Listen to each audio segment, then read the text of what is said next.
Well, the New Home Family of Churches is a ministry that covers 6 locations in the U.S. from Louisiana to Texas. R.C. Blakes Jr. and his brother oversee its work, and he joins me from New Orleans. In our reporter's report there, he said authorities hope the region will have fully recovered by 2025. Tell us, Mr. Blakes, what do you see the challenges are ahead? I think the challenges ahead are to continue to improve the educational system, and I think that initiatives to create affordable housing, to bring those residents who might not be able to afford to be in New Orleans at this time, but yet desire to come home, to create a place for them that they might as well come home and enjoy this new New Orleans, as we're calling it. From what I understand, from what I read, there are 100,000 less Black people living in New Orleans today. Do you feel like the African American population has been slighted at all during this recovery process? Oh, absolutely, I feel that. And the reason I feel that is because when the storm happened and it was over, there was a plan to take certain communities and to turn them into parks, lagoons, golf courses, and all of these particular areas just happen to be areas where minority, impoverished people lived. And what it did was, with the community outcry, of course, it was stopped, but it held up the development of those areas. So I certainly feel that minorities, and particularly Blacks, have gotten a bad deal. Why is there still so much poverty in New Orleans?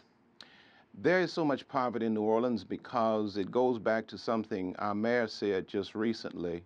Katrina was not the beginning of our problems. New Orleans had many, many issues prior to Katrina, and the main issue with New Orleans was a horrid school system where our children were not properly educated. Many of them were graduating and couldn't even read.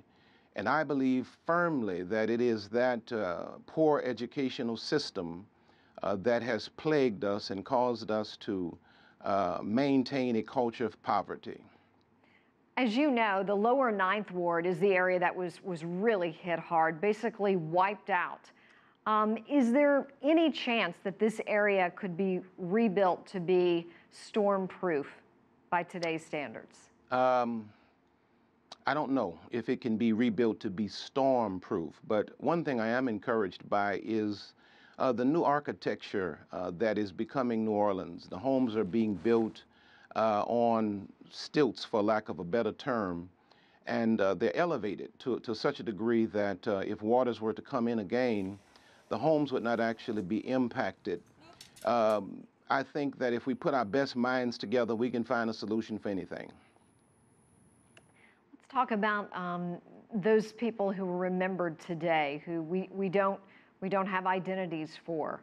Tell us your feelings on this and where you believe their family and friends are, and how this could happen in America. Well, you know, being a New Orleanian, I think it was President Obama just the other day was speaking here in the city. I think it was him, but whoever it was mentioned that the thing that is rarely talked about in reference to Katrina is the tremendous grief that goes along with an event like this. We don't know really where our people are. There are people that we spent decades with that we've not heard from yet.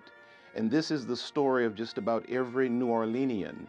We have no clue where our people are. We have a number of 1,800, but we tend to believe that that number is even greater because there are many that we've never heard from. Well, our hearts and thoughts are certainly with all of the people of the great city of New Orleans. Thank you so much. We appreciate your time.